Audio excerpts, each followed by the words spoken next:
ನಾನೇನು ಮಾಡಿದೆ? ಹಾಂ, ಏನು ಮಾಡಿದೆ ನಾನು? ನಿಮ್ಮ ಅಮ್ಮನ ಮೇಲೇನ ಕೋಪ ನನ್ನ ಮೇಲೆ ಬಿಡ್ತಾಳೆ. ಏನೇ ಮಾಡಿದೆ ನಿಂಗೆ? ಏನೇ ಮಾಡಿದೆ ನಾನು? ಕೊಟ್ಬಿಡ್ತೀನಿ. ಕೆಳಗೆ ಇಳಿಯೋಕೆ ಹಾಕ್ತಿಲ್ವಂತೆ ಇವಳಿಗೆ, ಅದಕ್ಕೆ ನನ್ನ ಮೇಲೆ ಕೋಪ ಬಿಡ್ತಾಳೆ. ಇಳಿಯೇ ನೀನು ಹತ್ತಿದ್ಮೇಲೆ ನೀನು ಹೇಳಿ. ಹೋಗ ಕಡೆ, ನೀನು ಮಾತಾಡಿಸ್ಬೇಡ. ಹೋಗ್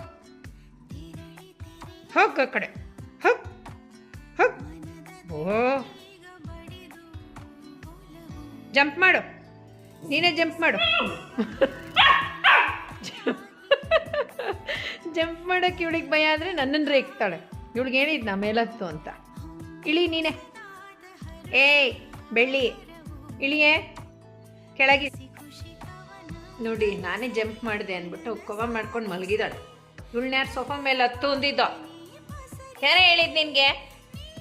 ಮಲ್ಕೊಳ್ಳೋ ಸ್ಟೈಲ್ ನೋಡಿ, ಹಾಗೆ ಮುದ್ದು ಮಾಡ್ಬೇಕು ಇವಳನ್ನ. ಹಂಗೆ ಅನ್ಸ್ಬಿಡುತ್ತೆ ಮಲ್ಕೊಳ್ಳೋದು ನೋಡಿದ್ರೆ. ಕಾಲೆಲ್ಲಿದೆ ನೋಡಿ, ಕಾಲು ಹಿಂದೆ ನೋಡಿದ್ರೆ ತ್ರಿಶೂಲ ಅನಿಸುತ್ತೆ ನೋಡಿ. ಅವಳು ಮಲಗಿರೋದು ನೋಡಿದ್ರೆ, ಎರಡು ಕಾಲು ಬಾಲ ನೋಡಿದ್ರೆ ತ್ರಿಶೂಲನೇ ಇವಳು. ಮಾಮಿ ಇವಳು, ಬೆಳ್ಳಿ ಮಾಮಿ ಇವಳು. ಬೆಳ್ಳಿನ ನಿನ್ನ ಹೆಸರು? ಅಮ್ಮ ಯಾಕೆ ನಿಂಗೆ ಬೆಳ್ಳಿ ಅಂತ ಇಟ್ಟಿದ್ದು? ಹಾಂ, ನನ್ನ ಮಗು ಮುದ್ದಾಗಿದೆ ಬೆಳ್ಳಿಗೆ ಅಂತ ಅಲ್ಲ ಬೆಳ್ಳಮ್ಮ? ಬೆಳ್ಳಮ್ಮ ಅಂತಾರೆ ನಿಂಗೆ. ಸವಿತಾ ಆಂಟಿ ನಿಂಗೆ ಬೆಳ್ಳಮ್ಮ ಅಂತ ಹೆಸರಿಟ್ಟಿದ್ದಾರೆ.